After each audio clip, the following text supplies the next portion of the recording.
for classic matches just like the World Cup videos, why not go to patreon.com/drunkredhead.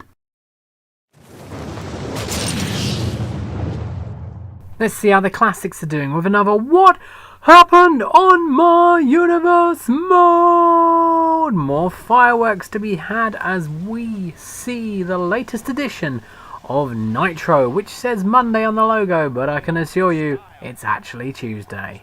The show was held in Bowling Green, Kentucky, and opened with Goldberg taking on the living legend Larry Zbyszko.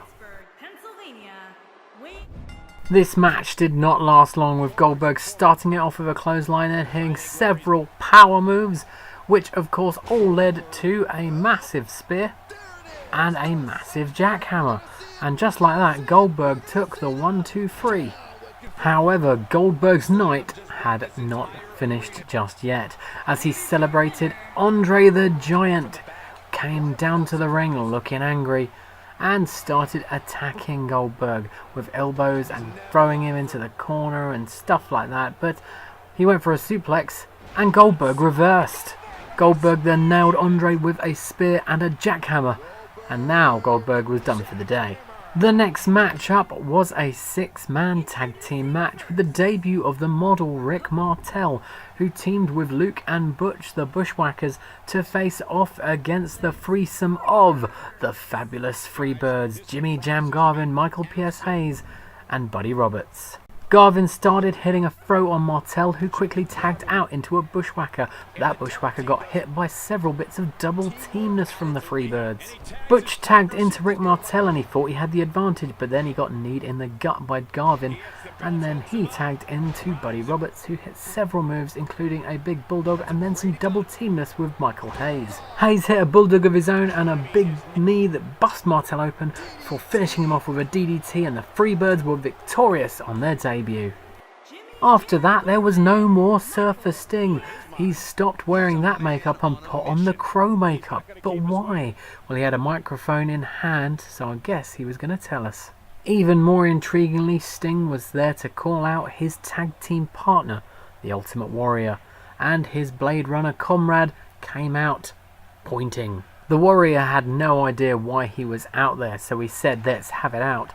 Sting then said it became abundantly clear that he's the only one who cares about success with the pair. The Ultimate Warrior didn't want Sting to make a rash decision, but no amount of sweet talking or promises would get him to change his mind. The Warrior changed his tune and said he couldn't care less about Sting anymore, and if he's got to step on him to get to the top, he will. The Blade Runners are no more. And after that bombshell, it was time for another match, with Booker T facing off against Bret Hitman Hart, who was accompanied by his Hart Foundation colleagues, the British Bulldog and Jim Neidhart.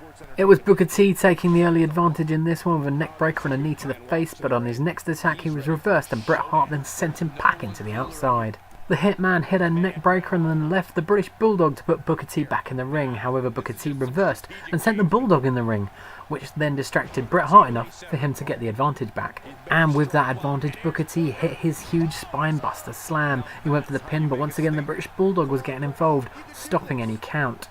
Bret took charge after that, firstly reversing a DDT attempt, then hitting an inverted atomic drop, and then working on the leg of Booker T for some time.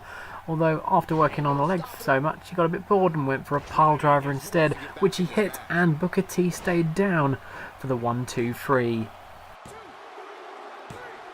A big win for the Hitman over the former European champion. Next up, legends collide as The Rock faced off against the Nature Boy, Ric Flair. Woo! The Rock got off to a flyer in this one, laying the smackdown literally on Ric Flair's face, and then the stunned Nature Boy got hit with a rock bottom. However, he wasn't done and he quickly reversed the next move and took control of the match. After chopping the Rock down, Ric Flair worked on his leg a bit before elbowing him as he was down. With The Rock hurt, Ric Flair then hit a double underhook suplex and put him into the corner. However, the next move was reversed and The Rock took control once again, and with the advantage, he clotheslined Ric Flair into the corner, which set him up nicely to hit the People's Elbow. The Rock waved his arms about, hit the rope, and then hit Ric Flair with a huge elbow, and when Ric Flair got back up, The Rock locked in another rock bottom, and Ric Flair was not getting up this time. Oh no, The Rock was victorious in this Legends battle. Finally, all that was left was your Nitro main event, and it was due to be Kevin Nash taking on The Undertaker, but The Undertaker was beaten to the ramp by Triple H and his sledgehammer, and Triple H hit Kevin Nash with that sledgehammer as he was looking to gain revenge after the little attack Kevin Nash had on him after their promo last week. Triple H put Kevin Nash in the ring and hit him with a high knee and a massive gutbuster, and then finished him off with a knee to the back of the head. And then Kevin Nash was done and Triple H stood over him taunting. And that's it for another edition of What Happened on My Universe Mode. NXT Next, like and subscribe.